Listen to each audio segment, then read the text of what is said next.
The rise of a Muslim NATO. Could the Middle East become the world's next superpower? Picture this for a second. What if every oil-rich nation in the Middle East decided to team up? What if they formed a mutual defense pact where an attack on one means an attack on all? If that happened, the Middle East wouldn't just be resource-rich, it would become the most powerful region on the planet. These countries would surpass even the most developed Western nations, and the global center of power would shift entirely to this part of the world. America and Europe would look at the Middle East with envy instead of control. And here's the thing, this isn't some far-fetched fantasy anymore. For the past 50 years, Arab nations have controlled nearly half of the world's total oil reserves. Without their oil, the global economy would grind to a halt. That's exactly why Western powers have always kept a close eye on this wealth, using every trick in the book to maintain influence over the region. But if these countries formed a NATO-like alliance, a truly formidable coalition, outside forces wouldn't dare try to seize their resources. And right now, this doesn't sound so unrealistic, because the entire world order is shifting fast. Quick reminder before we move on. YouTube analytics show that many of you watch my videos regularly but haven't subscribed yet. If you're finding value in this content, subscribing really helps the channel grow. It's free, takes just a second, and motivates me to keep bringing you better content. Now let's continue. Look at what's happening between Europe and America over Greenland.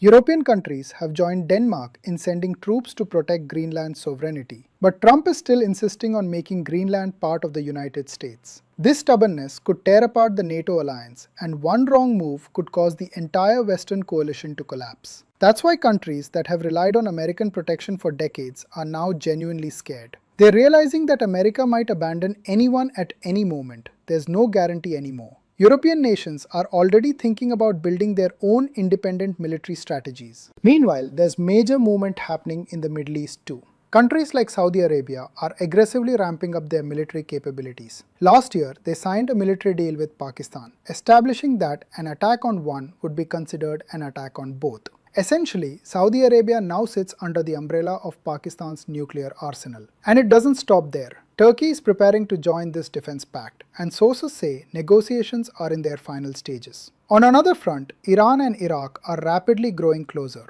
They've signed official agreements on border security, and Iraq is openly opposing any Israeli action against Iran. The bottom line? The Middle East and surrounding regions are moving toward a new Muslim NATO-style alliance. If this alliance actually forms, the results would be extraordinary. But which countries would join? What challenges stand in the way? We'll explore all of this ahead. But first, we need to understand why the idea of Muslim countries uniting, especially the Arab world, is causing such a stir.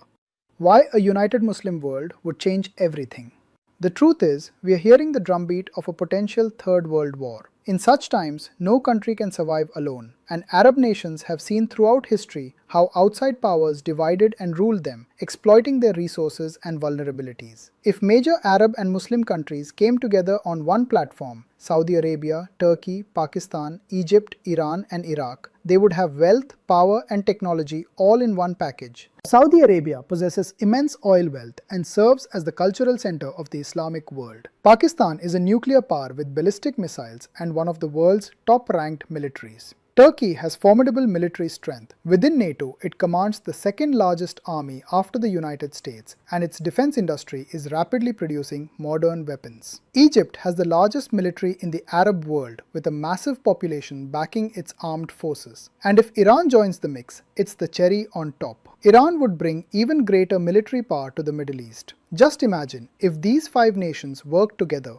who could possibly challenge them? They'd have everything from nuclear weapons to advanced drones to fifth-generation fighter jets. Turkey is already collaborating with Pakistan to build warships. It's upgrading Pakistani F-16 aircraft. And Turkey wants to include Pakistan and Saudi Arabia in its new fighter jet project, the Khan. This could become a model of military cooperation that makes even major powers nervous. Together, these countries represent trillions of dollars in economic output. They represent over 1 billion people, and they control the world's largest energy reserves. As we mentioned, Arab countries alone hold more than 43% of the world's oil reserves. Once this united bloc forms, they could jointly control oil and gas production. They would decide everything from pricing to supply. This would bring them massive wealth, which they could use to transform their nations into super developed countries. In other words, the global power center could shift from the West to the Middle East in the coming years. And we're already seeing signs of this. Saudi Arabia, the UAE, Iran, and Egypt have joined the BRICS group, showing they don't want to remain dependent on the West. When it comes to security, everyone understands their strength in unity. That's why Turkey, Pakistan, and Saudi Arabia have already laid the foundation for a security alliance, so they don't have to look elsewhere to assert their will in the region.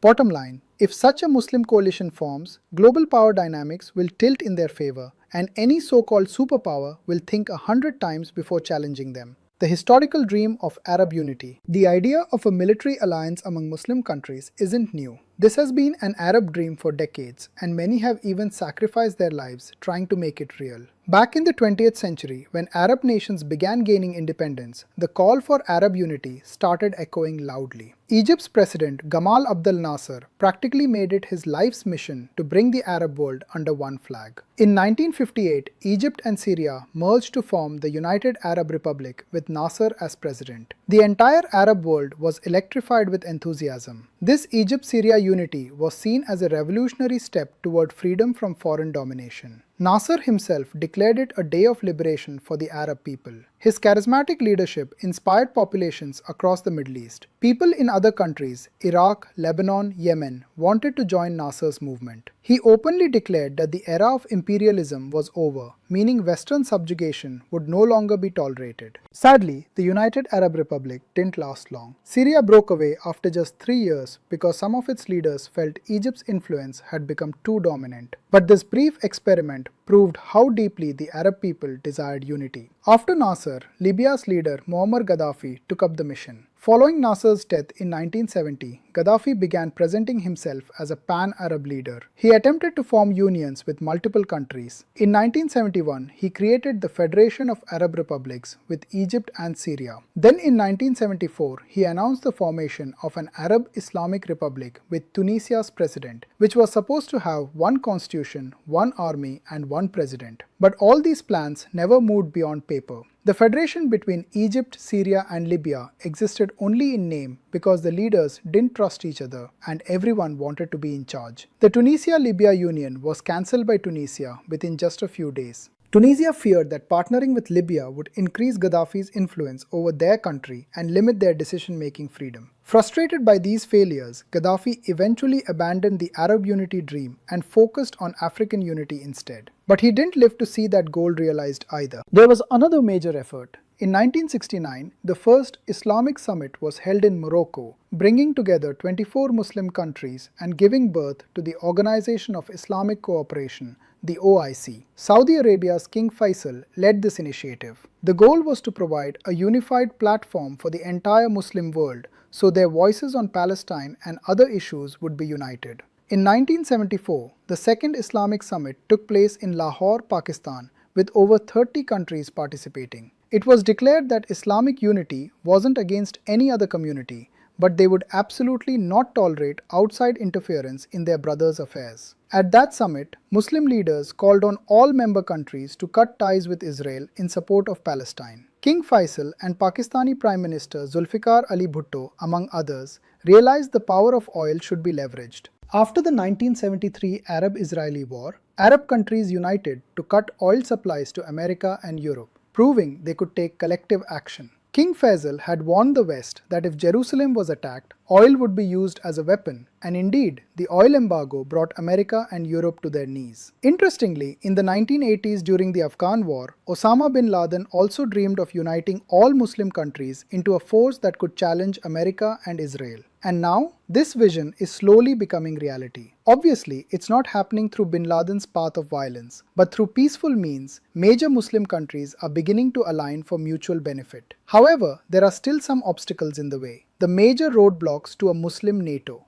The biggest obstacle to forming a Muslim NATO is internal rivalries among these countries. Beyond that, the Sunni-Shia divide has existed for centuries and America has exploited it brilliantly. But recently, especially regarding Gaza and Palestine, we've seen both Shia and Sunni countries criticize Israel. However, Saudi Arabia didn't show the same courage as Iran. The point is clear. The Arab world is still divided into two camps. A Muslim NATO can't form without both Saudi Arabia and Iran. But one is a powerful Sunni leader and the other is the biggest Shia leader. Saudi Arabia fears that partnering with Iran would increase Shia dominance, while Iran argues this fear is baseless and both should unite. The two countries have played power games in places like Yemen, Syria, and Iraq. If a Muslim NATO is to be formed, Saudi Arabia and Iran must get on the same page. Recently, a deal was brokered between them in Beijing, and their relationship has improved since then. But full trust will still take time. On another front, there are occasional trust issues between Turkey and Arab countries. Turkey and Saudi Arabia once competed for Middle East leadership. After the Arab Spring in 2010, and especially after a Saudi journalist was killed in Istanbul in 2018, relations deteriorated badly. Turkish President Erdogan openly criticized Saudi Crown Prince Mohammed bin Salman at the time. But circumstances have changed. Now the two are becoming partners. Turkey and Saudi Arabia have increased economic and defense cooperation after years of tension. Still, maintaining this harmony will be challenging because during recent protests in Iran, many of the weapons seized from Kurdish fighters were reportedly made in Turkey. In other words, Turkish weapons were used in an attempt to overthrow Khamenei's government. Clearly, not all Muslim countries share the same international interests. Some have strategies aligned with the West, while others are seen as part of the Russia-China bloc. For example, Egypt distanced itself from America's proposed Arab NATO in 2019 because it feared joining an alliance that viewed Iran as an enemy would only increase regional tensions. Egypt has its own policy of avoiding official membership in any military alliance. So will Egypt wholeheartedly join a new Muslim NATO? Hard to say. Similarly, countries like Oman have believed in neutrality for centuries. Oman is friends with both Iran and Saudi Arabia, but taking one side isn't part of its foreign policy. Small but wealthy nations like Kuwait and Qatar also move carefully. A few years ago, Qatar was isolated and blockaded by the Saudi-UAE bloc. If policy disagreements arise again, the alliance could be in danger. Turkey and the UAE have already faced off in Libya. In Libya, Turkey supports one faction while the UAE and Egypt support another. So which side would the alliance take on such issues? Even now, Pakistan is about to supply weapons to Sudan's army, which Saudi Arabia supports, while the UAE is backing the opposing RSF militia in Sudan. If an alliance forms, internal conflicts will need to be resolved first. Otherwise, clashes will continue beneath the surface. Pakistani analysts are also warning that the Arab world is quite divided, so Pakistan will need to carefully balance between different camps. Another serious complication is that some Muslim countries have relations with Israel while others absolutely don't. Turkey, Iran, and Pakistan have always opposed Israel and supported Palestinians. Meanwhile, countries like the UAE and Bahrain started friendly relations with Israel in 2020. If a new Muslim alliance forms, its approach toward Israel is still unclear. But if we look at current signals, Saudi Arabia, Pakistan, and Turkey are building a bloc that also aims to contain Israel. Especially after the recent Gaza war, these countries feel Israel is getting out of control. On the other hand, partners like the UAE want to maintain normal relations with Israel. That's why alliance members will need to establish a common policy on this issue. Otherwise, cracks could appear. And finally, creating a NATO-like alliance isn't completed just by signing papers. NATO members' armies have trained together for decades. Their military standards, communications, and command systems are all aligned. A Muslim NATO will take time to reach that level. That said, there is a foundation already. In 2015, Saudi Arabia formed an Islamic military alliance of 34 Muslim countries, later expanded to 41, to fight ISIS. Pakistan's General Raheel Sharif was even appointed as its commander. But Shia majority countries like Iran, Iraq, and Syria weren't included. So Saudi Arabia led that alliance and it essentially became a Sunni coalition. Obviously, creating an all-inclusive alliance is a major challenge. But now there's a ray of hope. Saudi Arabia and Iran are resolving issues through dialogue. Turkey and the Arab world have reconciled, and Pakistan is eager to leverage its Muslim identity while maintaining balance. Above all, everyone now realizes they can't survive without setting aside disputes and coming together. That's why the entire world is taking the theory of a Muslim NATO seriously today. If this plan actually becomes reality, believe me, the global power balance will change forever. So what do you think? If Muslim countries form a NATO-like group, what will happen? Let me know in the comments, and don't forget to like, subscribe to the channel and hit the notification bell so you never miss an update. See you in the next one.